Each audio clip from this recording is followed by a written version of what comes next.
In the Husqvarna Viking Designer EPIC 2, there's a whole section dedicated to tapering stitches. And that means tapering like the beginning and end of a satin stitch. So let's just slide over to our R menu. It's a little hidden because you need to actually scroll up. These are also fun little elements, which, by the way, we've done a video on the pictogram stitches. You can check that out right up here in this top corner. Ways we've put them together to create totally new stitches. But if you slide all the way down to where stitch number 33 or 34 are, choose it first, and when you do so, that's when you get the new symbol down here. So remember, we usually only had the 4, now we have a 5th. That's a tapering area. We're asked to put foot B on. That's a great one for any time you're doing satin stitching. You could put an open toe foot on as well. That would be an optional foot.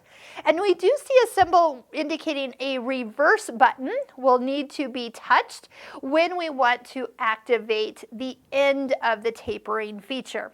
So what are we talking about? So we have options for tapering from the center or from the side, and as you touch that tapering menu, you will find that we have control over the beginning taper and the end taper. So if you want one to be center and start it at 60 degrees and end at center 60, you could do that.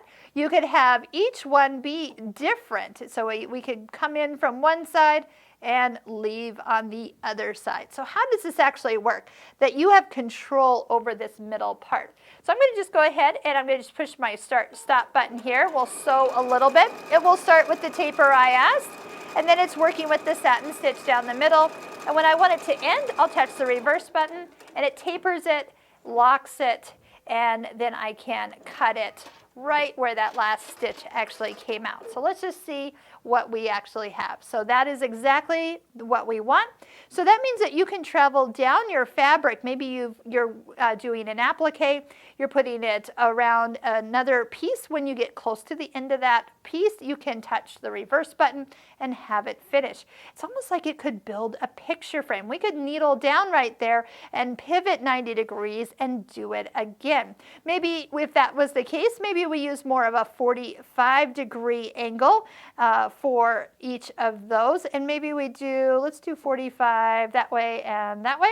And then when we stop with the point here, when we pivot, it will then fill in that area, and you would have the most beautiful tapering option as you went around something that would benefit from a mitered corner.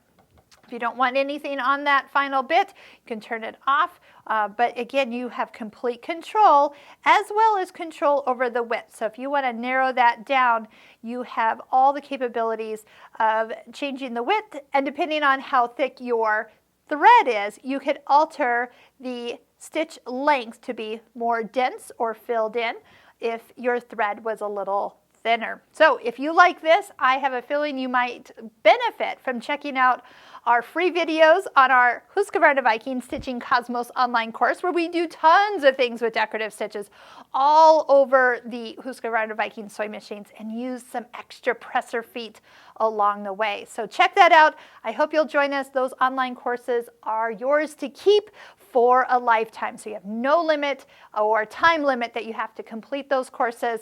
You can work on them at your leisure.